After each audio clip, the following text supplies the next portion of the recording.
Tuesday afternoon is upon us, and I always advise that no matter what you do, no matter what situation you find yourself in, make sure that you are choosing happiness today above all things. And thankfully, it's Mental Health Month, even if it's just for the men, but we all can, key in and have a checkup on our mental health. How are we doing this afternoon? I hope you're great. It's time for us to get straight into what's trending in entertainment scene. My name is Vera Philip, and I am your host for Entertainment Now. Welcome to Spectrum Television.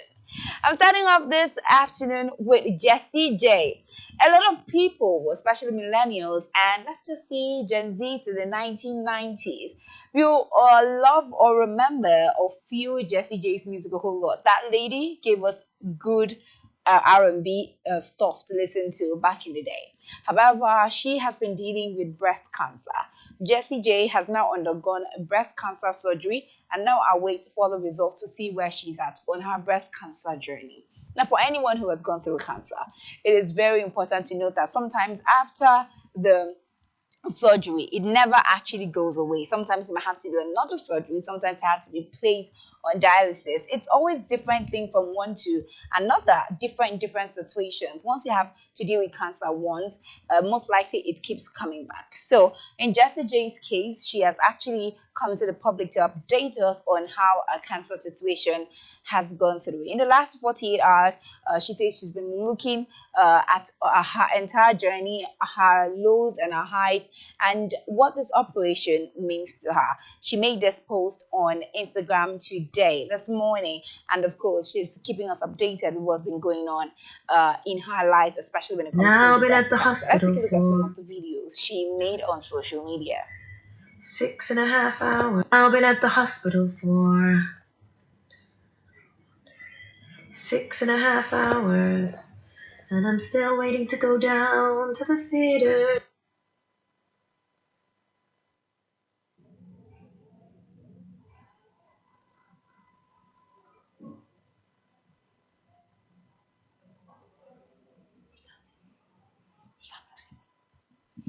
Okay, welcome back. Still on Jessie J. Earlier, she had performed what she described as her final show before surgery at Capital's Summertime Ball earlier this month, informing the crowd at Wembley Stadium about her breast cancer.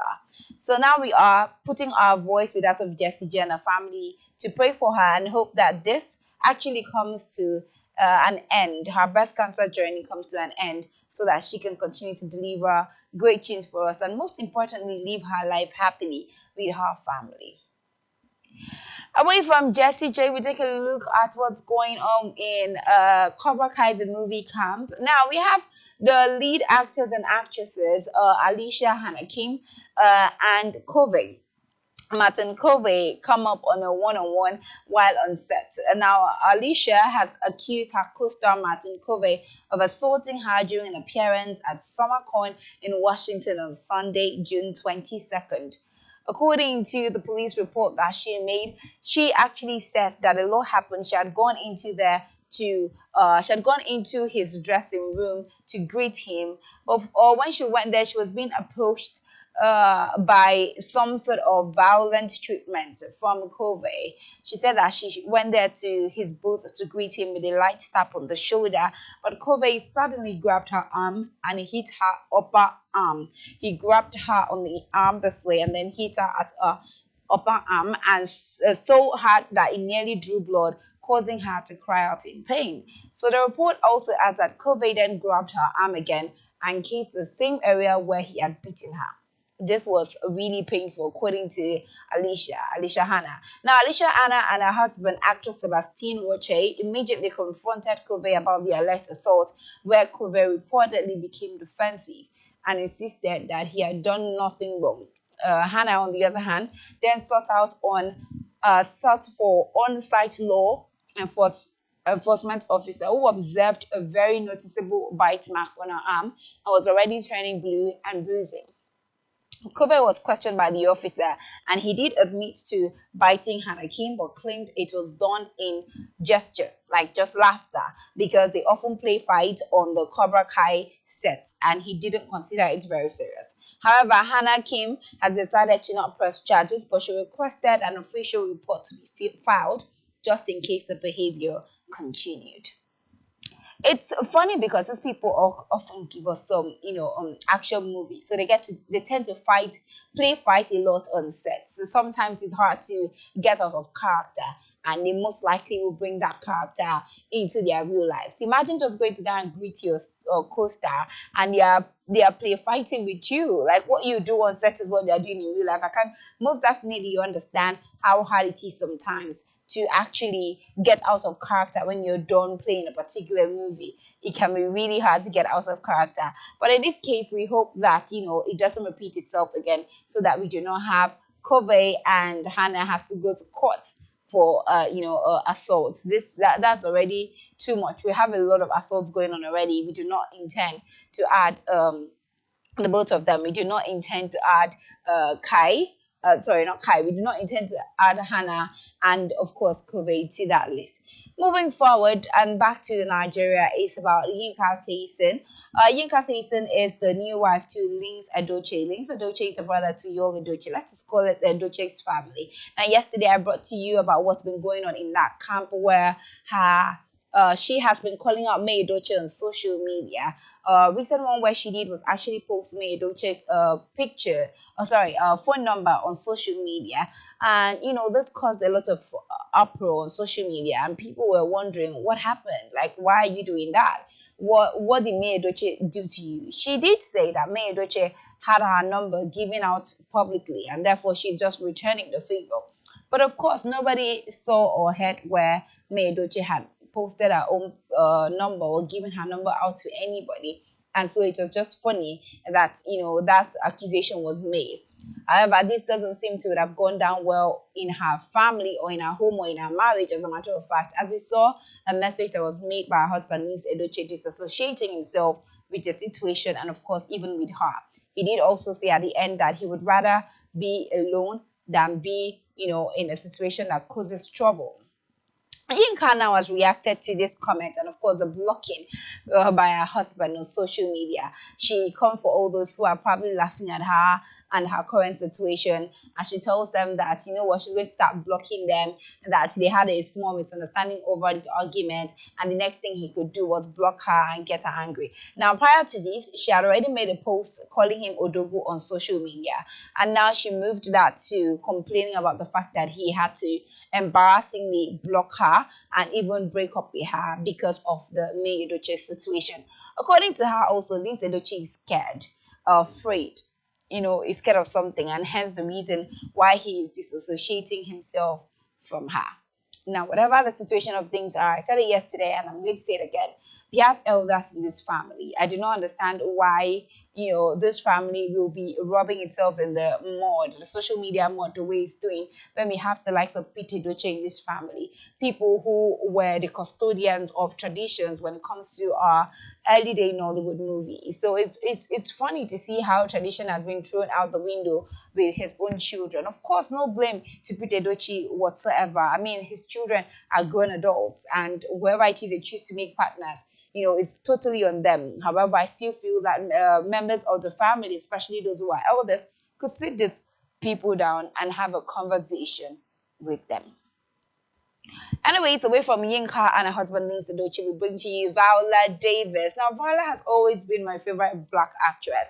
I mean, seeing her act seeing leads in the movie Lion, Woman King is one that I would rewatch over and over and over and over again. There's a recent movie that I saw her in where she was president, where she was the U.S. president. Yeah, she acted that movie as well, and she brought in her A game. Now, would you even believe that this woman has been married for 22 years? However, she is celebrating her 22nd wedding anniversary with her husband, Julius Tennant. And in this very beautiful post that she made on social media, she actually described how, she had prayed 22 years ago for a man as loving, kind, and caring as her husband. and God did answer our prayers. Let's take a look. Yeah, this was her post. Said 22 years, I got on my knees and prayed for love, an active, unconditional love, someone who would embrace both my gifts and my brokenness. And then my Jesus came to me and I to him. Happy anniversary, my king. I love you deep. I feel like we should really be in the place where we, advocate marriages that are working more, because what we get to hear these days are marriages that are not working. But we need more, we need to see more marriages that are working, just so that we can have some sort of, happiness, faith in a marriage culture. Congratulations to them, and of course, a happy wedding anniversary to Viola Davis and her husband. I'm talking about marriages that are mending and breaking.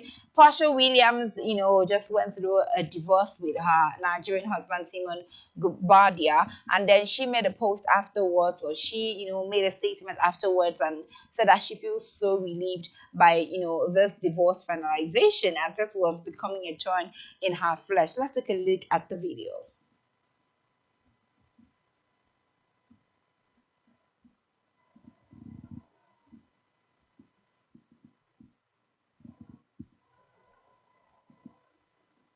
Yes, I'm finally able to exhale. I really am. Um, it comes with mixed feelings. It's probably more of like, it's not like a smooth like, it's like, because it's not smooth yet. It's kind of surreal. I mean, divorces are so long and drawn out and so ugly. Um, but I'm just glad not to be in the fight anymore. I'm glad not to battle anymore. I really hope that I can just send love out and be done with like fighting and protecting myself and being in the defense mode.